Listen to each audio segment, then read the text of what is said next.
Welcome, everybody, to another episode of Cowboys Overtime here on StarTelegram.com, sponsored by Window Nation. I am Fort Worth Star-Telegram columnist Mac Engel.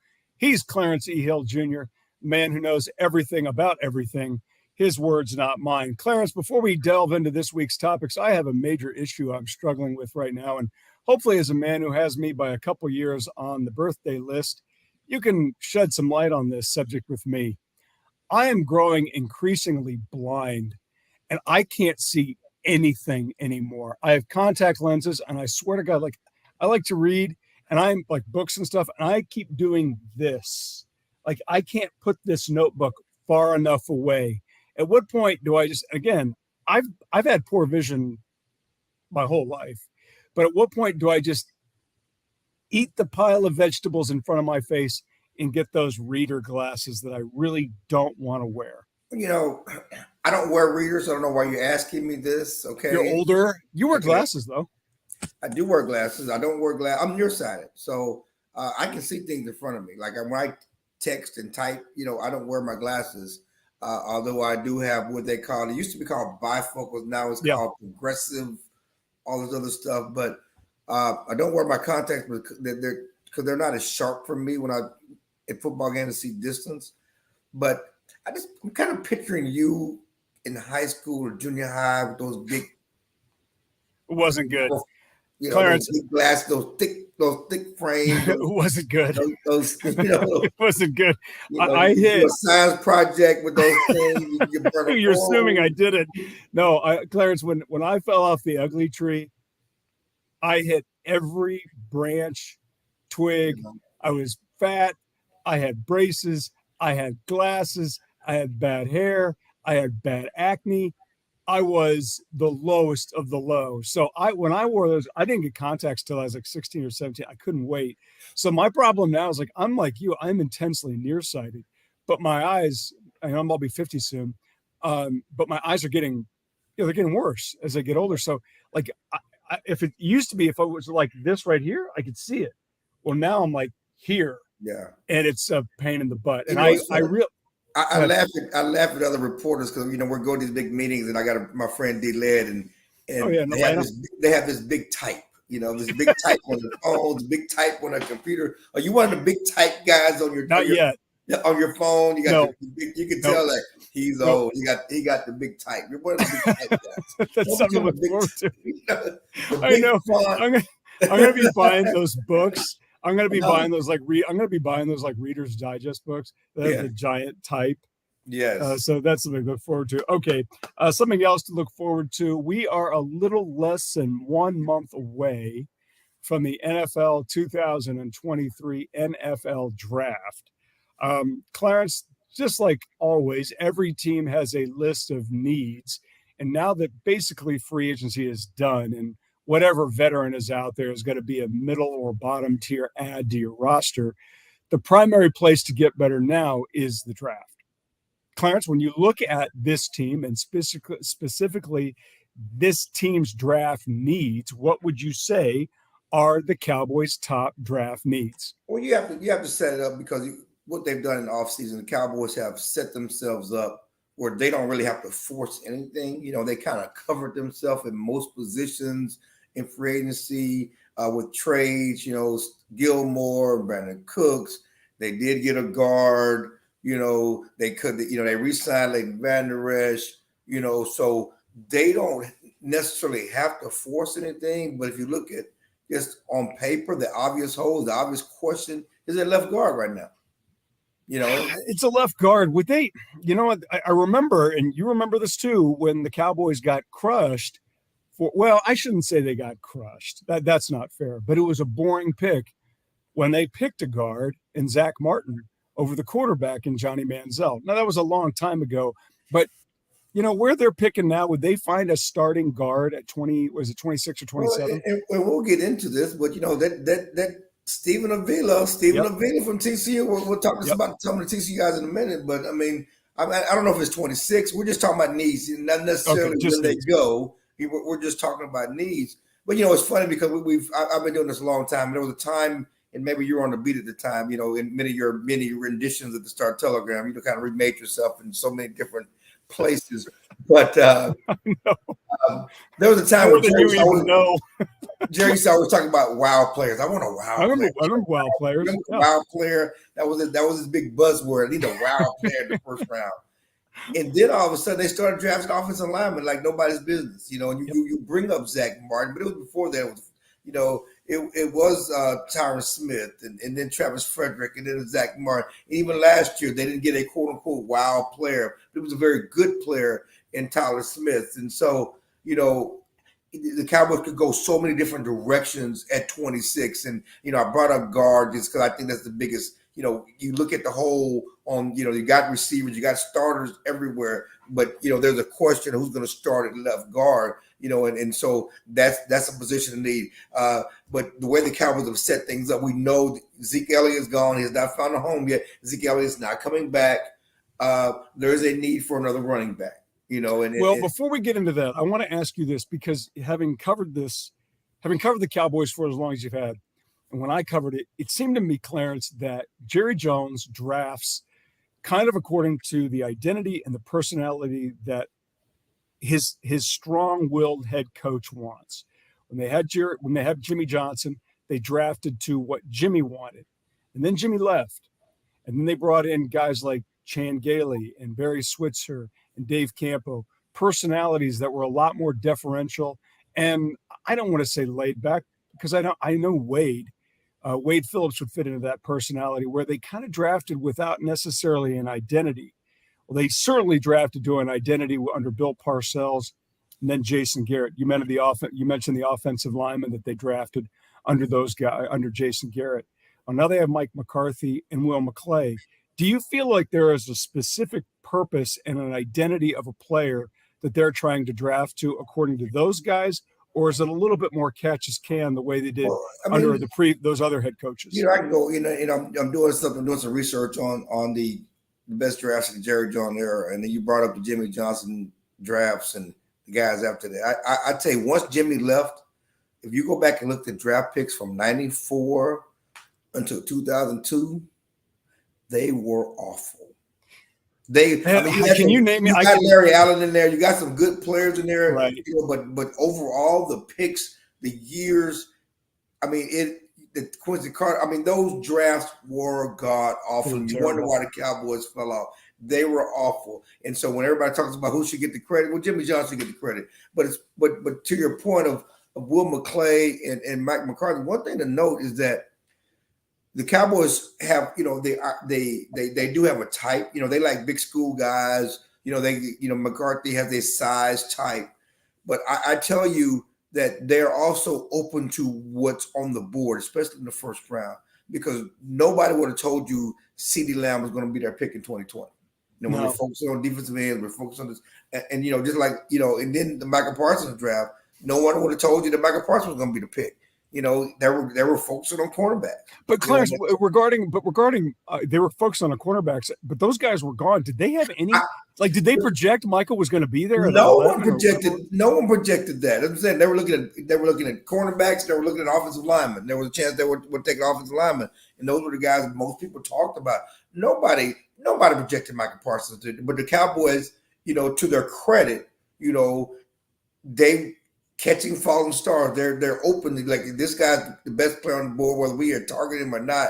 You know, we're going to be able to be open to taking the best guys. I think that's something neat to look forward to in this draft. As you look at, you know, at 26, it's hard to target one guy, you know, because, you know, you're at liberty of what people are picking before them. And right now, this draft is so off the charts because you don't know where the quarterback's going to go. Right. You don't know where the kid from Georgia is going to go because of, you know, all the off the field concerns. Oh yeah. You know, you don't know where Bijan Robinson is going to go. You know, a lot of things could fall to them, you know, depending on the run on quarterbacks and whatever else. So they have to be open. And, you know, again, I think they've set themselves up to be open at a number of different positions, depending on who's available at 26. But it could be you look at mock drafts, people have the Cowboys taking a tight end, they have taken a running back, they have taken a receiver, they have taken a defensive lineman, they have taken an offensive lineman.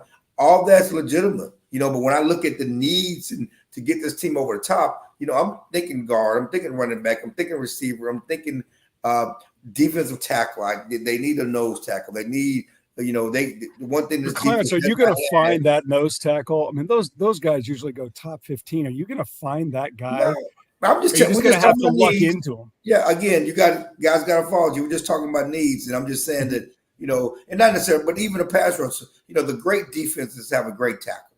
The Cowboys have not had a great tackle in a long time. When was the last time they really had a great tackle? I would say Jason Hatcher. Before he left, he had double-digit sack season and all. But then Jay Ratliff. But Ratliff and Hatcher, they have not had that great push in the middle. All right. So you brought it up. You have talked about it. We've talked about it with their first round pick, and I think it's certainly a valid conversation, not just because you're a UT guy. And by all accounts, the guy we're going to talk about is one of the most decent, genuine guys that you'd want to meet in college football this season, and that is Bijan Robinson. So, Clarence, the Cowboys just got rid of their running back, who was a former first-round pick, and Ezekiel Elliott. They clearly have a need, even though Tony Pollard is back. Tell me why the Cowboys would not take Bijan Robinson if he's sitting there available when they draft in the first round. I don't know if the Cowboys would not take him. There's so much talk about the devaluation of a running back. Right. Devaluation of running back. You can't take running back. You can do that across positions. You don't take off the ball linebackers unless it's Michael Parsons. Michael Parsons was off the ball linebacker, okay, at Penn State. But he's a weapon. And the thing about it is that we talked to Stephen Jones and they talked about the devaluation of running back, even though he took Ezekiel in the top 4. That you don't really can't do it in the top 10, top 15. But at 26, it's wide open. The question is, will he be there? And the thing about Bijan is that you can talk about the evaluation of running back, but just like with Michael Parsons, he is a weapon. There are people that talk about him being a guy who could be a gold jacket guy. He has that type of talent. He is a running back who, by most accounts, is a top 5 player in this draft overall, regardless of position. And if a guy like that falls to you, you cannot pass him up. Do you think he'll be there at 26? Do you? I mean, this guy, there's usually about 19 to 21 players who get legitimate first round grades. And then everybody else is kind of a 2, 3, second or third round graded player. And then it's just sort of, what is the player? What need does the team have? And what did this particular scout think on that given day when they watched this guy? What did they think when they met him? But with Bijan, it doesn't seem to me there is any debate that this guy is anything other than a first round grade. Do you really think, Clarence, because of the devaluation at running back, which seems to be even more so now than even when the Cowboys picked Zeke 7 years ago, do you really think there's a shot he'll be there when they pick in the first round? The problem is common sense says there shouldn't be. Right. I agree. Common sense says there shouldn't be, but because people are so crazy and they follow trends and they're in the statistics and analytics, that they just let something that are common as plain just is out the window. It's funny because I was up last night. I was watching the video of Cam Newton in Carolina, and he was screaming. He was screaming at his coach because it was 4th inches and they would not go for it. And he was like, "Let's go for it. Let's go for it." And today, that's like no brainer. I mean, that's all the Eagles do is 4th inches. We're going for it. That's the part of football today. But because back then people were in their grain, I'm a defensive coach and we're going to be conservative and we're not going to go for it, not going to take a chance. And it's just stupid because they should have been doing it all along. And like this, people just follow this trend of, the valuation of running back. We got to get, if he's not going to be here 10 years, they can't take him here. You're trying to win now. If you get the best of Bijan the next 5 years, 6 with the franchise tag, and let the chips fall where they may after that. I agree with you. Come in day 1 and be one of the best players in the NFL, and you're trying to win now. How can you pass that up? I don't think you do. I think I get the logic of the 2 contract player. I get it, but I also think in certain positions now more than ever. I mean, Clarence, they're giving out 5 and 6 year contract extensions. Those contracts are really only 3-year deals. And with a young player, there's one position in the NFL where a rookie can walk in the door and be an immediate impact veteran type caliber contributor, and that's running back. Everybody else, they get sort of a learning curve, not running back because their legs are so good. So Bijan If I'm at number one, if I'm sitting there with the Cowboys and I can get Bijan, I do that. I mean, again, I want to say this: nothing. I've never heard anybody utter a bad word about this guy when he was in Texas. The nicest kid ever. They gave him, he got like an NIL deal with like a Lamborghini or something. He never drove it. It sat in his parking lot the whole time. I not that says good or bad about anything, but everything I heard about this guy is great. Top end. His talent speaks for itself. If you go back and watch the film of him play, there's only one game where he really wasn't very good. And that was against TCU last November. He had a terrible night. Everybody on the offense had a terrible night. But other than that, the guy killed everybody. And I think if they can get him, they should take him. All right, we got a lot more to talk about here on Cowboys Overtime. But first, a word from the good people at Window Nation. Window Nation, the star of window replacement and proud partner of the Dallas Cowboys, can help you fill the house this season with savings. Buy 2 windows, get 2 free, and make no payments and pay no interest until 2025. Fill your house for a customized authentic Dallas Cowboys jersey while supplies last. You could even help fill the Cowboys house and win tickets to a game. Visit windownation.com/Cowboys now for details. Call 866-95-NATION. Window Nation, proud partner of the Dallas Cowboys.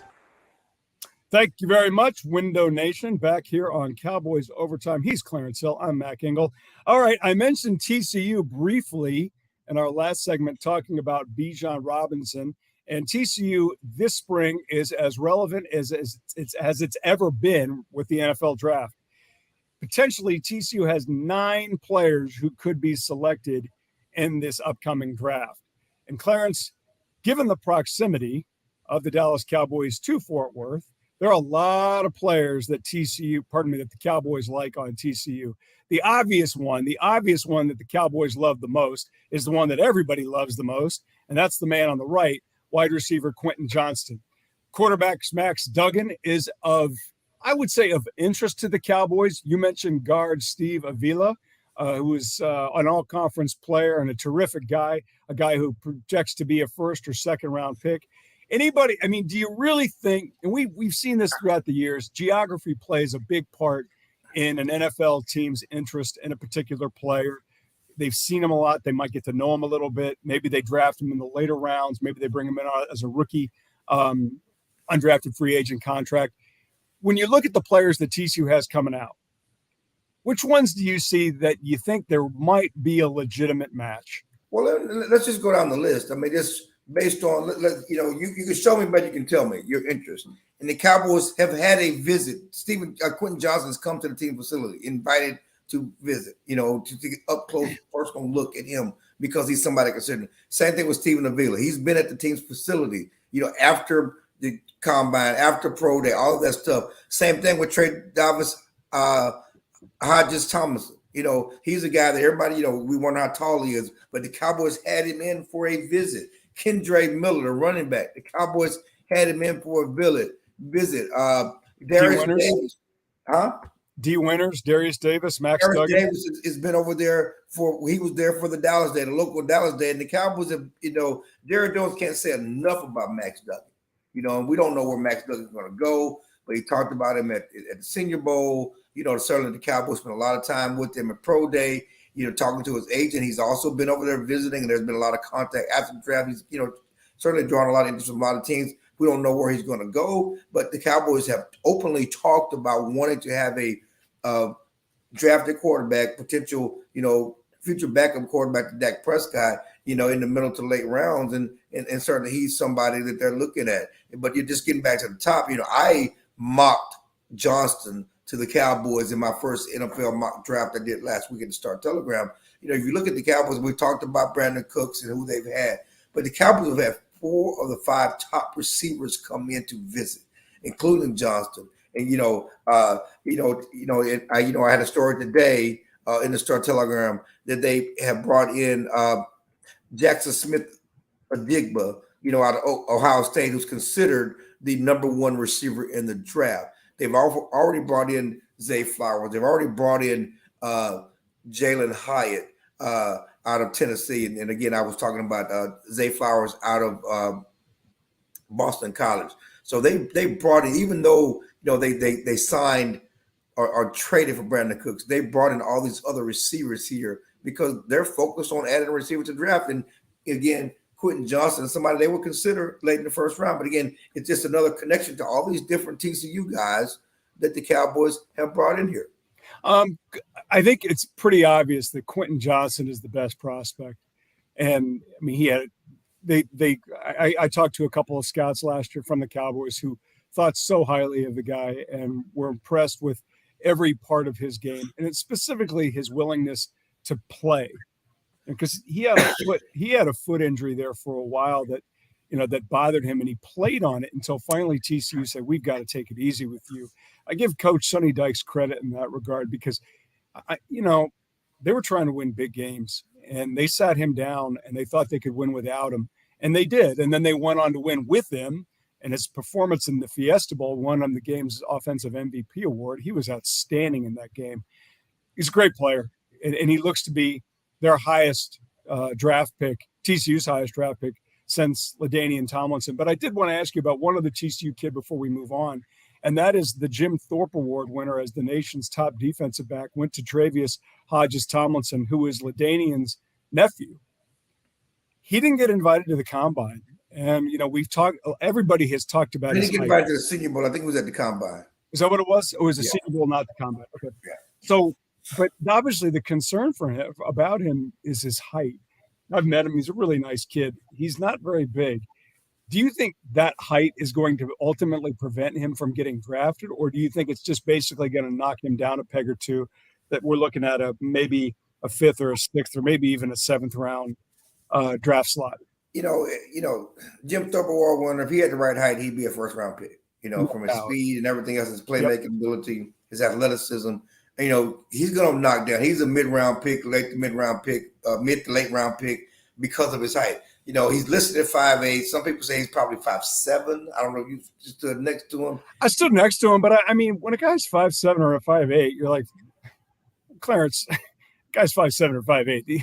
What's the difference? No, both of them are short. I'm just saying that he's short, and even what he's listed on. That's what I was thinking. Yep. And with the so many big receivers in the league right now, it's tough. And so those guys are generally pitch and hold as slot guys. He's played outside. They're slot guys, and you don't draft slot guys high. That's just part of it. And so he's kind of pitch and hold into that. But listen. LaDainian's cousin, LaDainian told you to play cornerback because that's going to be the best position for you in the future.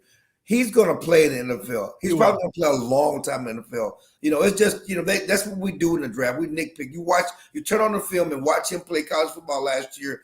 You wouldn't say that guy is short. You wouldn't say that guy, we got to, he's going to be a liability. He was a playmaker. Oh, he was a playmaker in the NFL. Yep. All right, we're going to go on to one more subject, and hopefully this will be the last time we talk about this subject because we have given this topic a lot of quality airtime, and that is Odell Beckham Jr., the former free agent who absolutely squeezed out relevance last fall by some of the greatest free trips I've ever seen in my life, has signed a free agent contract with the Baltimore Ravens, got a big guaranteed deal to sign with the team that really doesn't have a quarterback yet. Wink, wink. Although we all know Lamar Jackson is certainly going to stay with Baltimore after this silliness is done. Clarence, do you really ever think the Cowboys were that serious about Odell Beckham Jr.? It was all just empty headlines. It's funny because I was at the Combine. I'm at owners meeting, and the guy came up to me and said he talked to Jerry Jones. And Jerry Jones, he introduced Jerry Jones to someone, from the NFL Network at the Combine. And he was telling her about his, career and how he does business. And he said, if you ever want to get attention, say the Cowboys are interested in Odell Beckham Jr. Everyone get attention. Say the Cowboys are interested in Odell Beckham Jr. That's great. So it was always about attention. It was never serious because you talk to anybody behind the scenes and they say that's not who we're looking for. He doesn't fit what we do. We already have a player like that in CeeDee Lamb. He wants too much money. But every time we put a mic in front of Jerry Jones' face and say, hey, what about Odell Beckham? Oh, yeah, we're interested in Odell Beckham. Yes, we love Odell Beckham. We still high on Odell Beckham. And it's funny because, there was a legitimate interest, I suppose, during the season. at the right price. But since the end of the season, the only person Jerry's talked to connected to Odell Beckham was his mama at the NFL honors. Okay. And if you look at what the Cowboys have done when they season ended, they focused on getting Brandon Cooks, a guy who runs a 4.34. They used to run 4.34, but still pretty fast, who fits what they want. He's got a targeted during the regular season before the draft. That's what they wanted. They never made contact with Odell Beckham. They never made contact. The whole thing was since the draft. It was a dog and pony show. It was just a Jerry headline fest, and it was fun. And I think you're right. Had he been right in November, had he really been right? Yeah, they were the odds of it, but the odds of that were just ridiculous. I mean, he tore his ACL in the Super Bowl. It was less than a year later. He was never going to be right, and it just showed you the desperation that the Cowboys were in to find somebody opposite CeeDee Lamb because Michael Gallup wasn't back either. So they go out and get T.Y. Hilton. He makes one spectacular catch against the Eagles on Christmas Eve, and a hell of a throw, by the way. But they never had anybody. They were never going to do this. This was just Jerry having fun with us, which I do want to thank you, Jerry Jones, for giving us listen, we got headlines, content. It's all that. But you look at the money. You look at the money. I mean, it's outrageous. Paying him $15 million. Nobody was paying him $15 million. And Clarence, but I want to talk about this before we get into our final subject here on Cowboys Overtime, because this does relate to Odell Beckham Jr. Is why so many people are insulted at the way the Ravens are handling the contract negotiations between their quarterback and the organization, a quarterback who elected not to hire an agent. Jacoby Brissett didn't hire an agent, but he's a backup guy, so he knows he can do what he wants. He's going to get the slot. Lamar's doing something totally different, totally off the grid. And I got to tell you, this is just posturing. He's going to stay with the Ravens. And he's going to get a fortune. What I don't get is why everybody's mad about it. You don't have to have an agent. Larry Tunsil does not have an agent, okay? And he's calling Clarence. Who's calling Clarence? No, Jerry?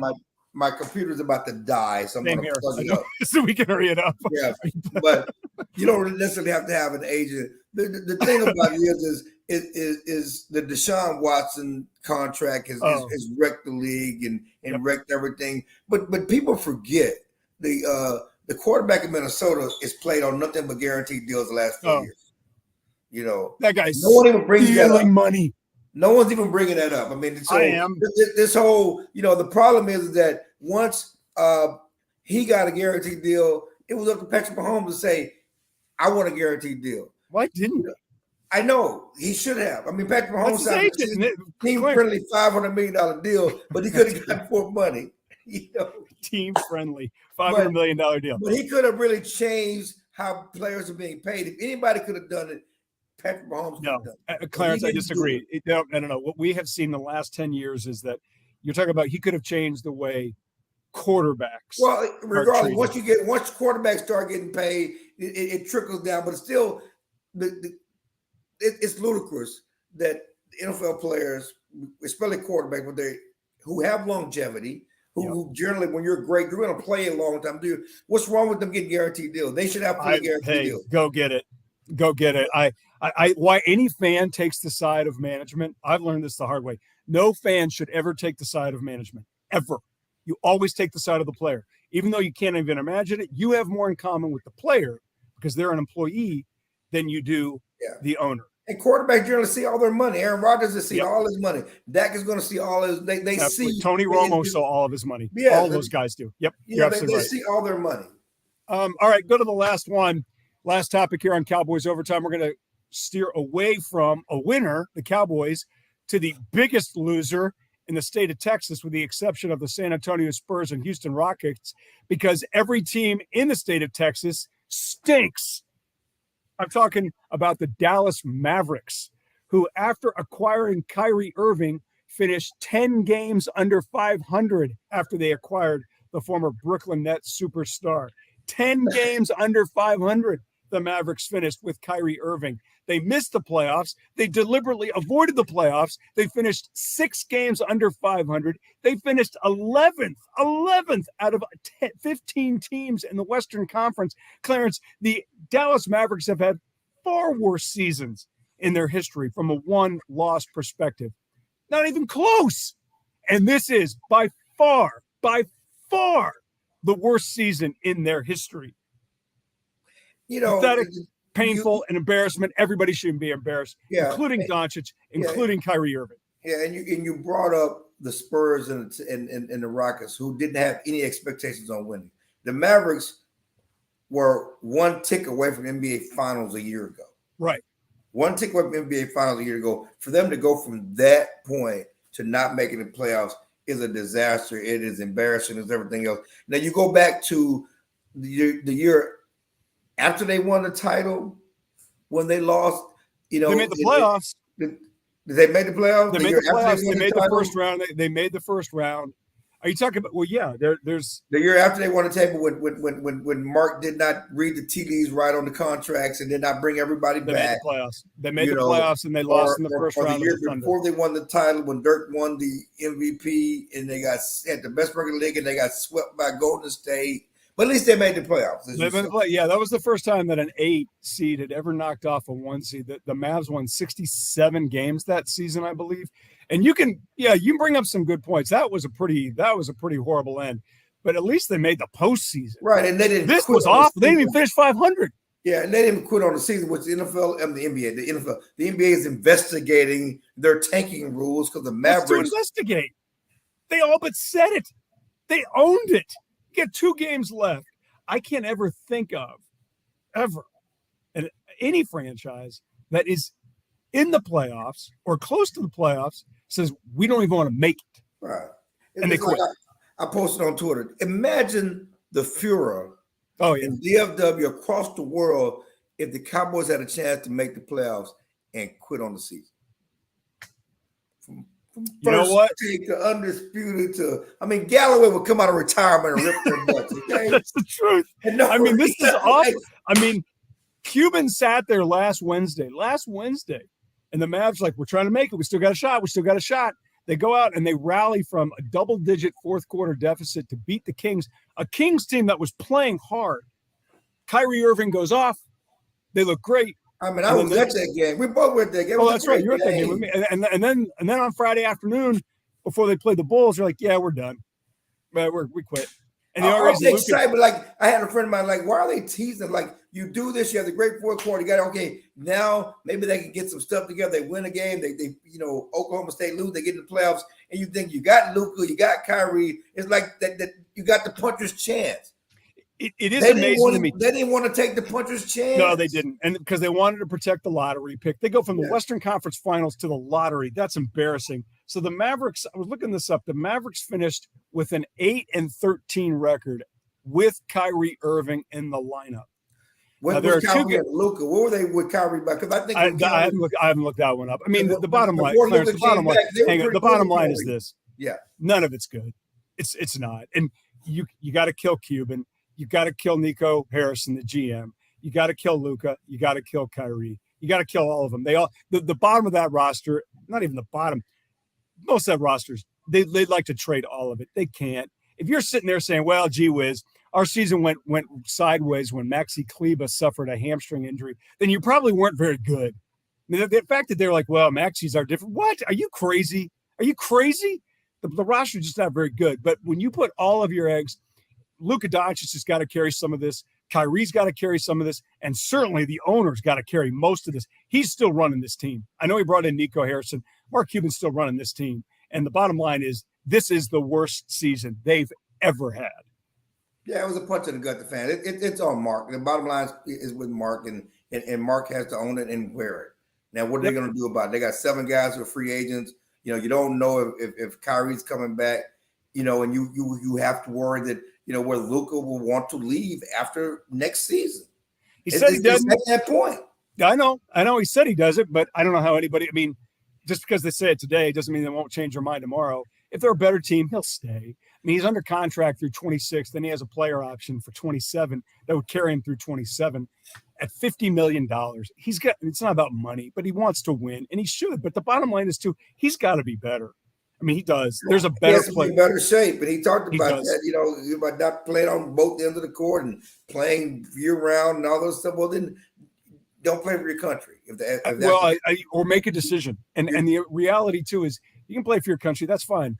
Clarence, if you watch the 10 games right before they quit, you saw a player who can play both ends of the floor. It's in there. He just has to want to do it. And the only way to do it, he's going to have to get in a little bit better shape. I know some announcer. There's no way you're supposed to gain weight during the season, okay? No way. No, whatever he's eating, is, or drinking beer or whatever, he's got to knock it off. You have the rest of your life to do that stuff. Anyways, we've gone way too long. Clarence, it's been a lot of fun. See you next week on Cowboys. I got my daughter gymnastics meet, regional gymnastics. So bring home a state championship. Bring home a state championship for all your Cowboys coverage needs and more news about Clarence's daughter and the state gymnastics tournament. Follow us on StarTelegram.com. We will see you next week.